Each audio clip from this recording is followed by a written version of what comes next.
안녕하세요. 넥스트렌드입니다. 구독과 좋아요, 알림 설정을 눌러주시면 영상 제작에 큰 힘이 됩니다.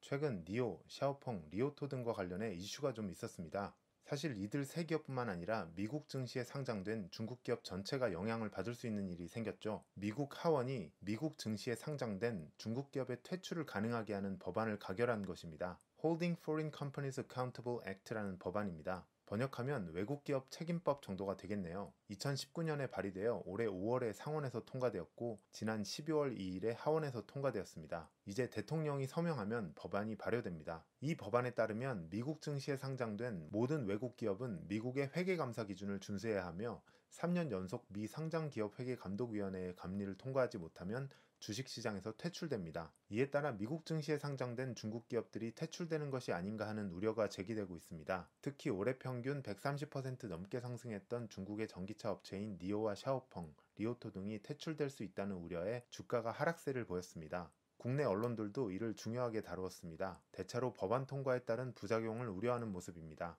다만 아직까지 중국 기업들이 미국 증시에서 퇴출될 가능성은 그렇게 크지 않은 것으로 보입니다. 최근 미국 주식시장도 이 법안의 통과에 대해 크게 신경 쓰지 않는 모습입니다. 이와 관련해 해외 언론 보도를 좀 보여드릴 텐데요. 예를 들어 홍콩 사우스차이나 모닝포스트 기사에서 미국 기업연구소의 데릭 시저스는 이 법안에서 제시한 3년의 기한이 도달하기 훨씬 이전에 또 다른 양자 협상이 이루어질 가능성이 있다고 언급했습니다.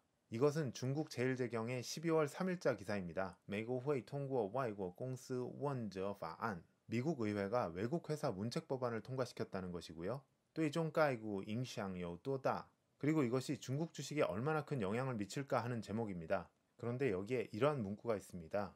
즉 미국 정부는 지금과 같이 경제 상황이 어려운 상황에서 2.2조 달러의 투자금을 가지고 절대로 장난치려 하지 않을 것이라는 내용입니다. 실제로 현재 미국 증시에는 217개의 중국 기업들이 상장되어 있으며 이들의 시가총액은 2.2조 달러에 이릅니다. 그리고 이들 가운데에는 알리바바를 포함해 징둥닷컴, 바이두 등 주요 기업들이 포함되어 있습니다. 이들이 퇴출될 경우 미국 증시도 타격이 불가피하다는 것을 알 수 있습니다. 한편 이에 대해 니오를 비롯한 중국의 전기차 기업들은 관련법을 준수해 왔기 때문에 문제될 것이 없다는 입장입니다. 사실 주식시장에서 거래되는 기업들이 엄격한 회계 기준을 따르도록 하는 것은 당연한 조치입니다. 더구나 중국 기업들의 회계 처리 방식이 미국 등 선진국에 비해 미흡한 부분이 많다는 점을 감안하면 이런 제도적인 압력이 필요한 부분이 있습니다. 지난 5월 루이신 커피가 나스닥에서 퇴출된 사례에서도 본 것처럼 부실 기업은 금융시장은 물론 투자자들에게도 큰 피해를 입힐 수 있기 때문입니다. 이제 이번 법안 통과를 어떻게 봐야 할지에 관해 말씀드리고자 합니다. 기본적으로 이번 조치는 미중 무역전쟁의 연장선상이라고 할 수 있습니다. 언론에서도 이번 조치를 금융투자 부문에서 미중의 디커플링이 가속화하고 있다고 평가했습니다. 하지만 미중 무역전쟁은 좀 더 큰 그림에서 다른 맥락으로 읽어볼 필요가 있습니다. 잘 알려진 것처럼 트럼프 정부는 중국에 대해 매우 강경한 태도를 보여왔습니다. 중국산 제품에 대한 관세를 크게 높이고 화웨이와 같은 중국의 대표적인 기업들을 제재하고 있습니다. 이를 통해 미국의 대중교육 적자를 줄이고 궁극적으로 중국에 타격을 입힘으로써 아메리칸 퍼스트의 지위를 유지하겠다는 것입니다. 문제는 이 같은 조치가 그다지 큰 효과를 거두지 못하고 있다는 점입니다. 그림에서 보시는 것처럼 2018년 7월부터 트럼프 정부가 대중 수입품에 대해 고율 관세를 부과하고 있음에도 불구하고 최근 미국의 대중교육 적자는 별로 줄어들지 않았습니다. 올해 7월의 경우 적자 규모가 316억 달러를 기록했는데요.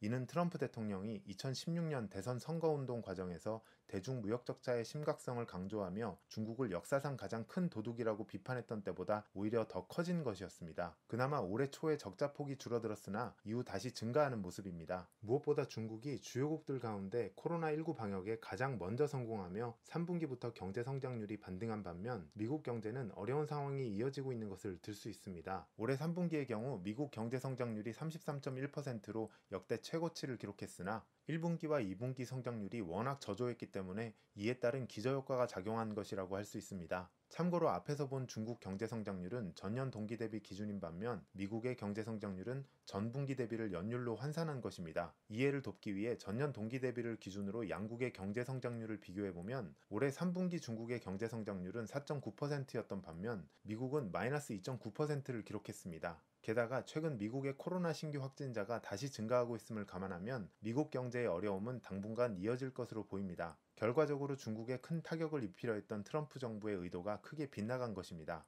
이런 상황에서 미국은 다른 방법을 통해 중국이 가져간 돈을 되찾으려 하고 있습니다. 바로 금융시장을 통해서입니다. 2001년 중국이 WTO에 가입한 이후 미국은 중국과의 교역에서 5조 3천억 달러에 가까운 누적 적자를 기록했습니다. 그런데 관세 인상을 비롯한 무역 전쟁을 통해서는 이를 되찾을 수 없으니 중국의 금융시장을 통해 수익을 올리려는 것입니다. 중국 입장에서도 위안화 국제화를 통해 금융 강국이 되기 위해서는 금융시장 개방에 나설 필요가 있습니다. 실제로 최근 중국은 증권, 은행, 보험업 등에 대한 외자의 투자 규제를 완화하면서 금융시장을 개방하고 있습니다. 올해에도 보험시장 개방을 확대하고 있으며 이에 따라 외국 기업들이 중국 진출에 적극 나서고 있습니다. 주식시장도 마찬가지입니다. 블룸버그 보도에 따르면 얼마 전 중국 증권감독관리위원회의 팡싱하이 부주석은 외국인 투자자를 더 많이 끌어들이기 위해 자본시장 개방과 개혁을 가속화하겠다고 밝혔습니다. 현재 외국인이 보유하고 있는 중국 주식이 전체 유통 주식의 4.7%에 불과하다면서 이를 끌어올리겠다는 것입니다. 뿐만 아니라 중국은 올해 골드만삭스를 비롯한 미국 금융회사들의 현지 합작사 지배지분 보유를 허용하는 등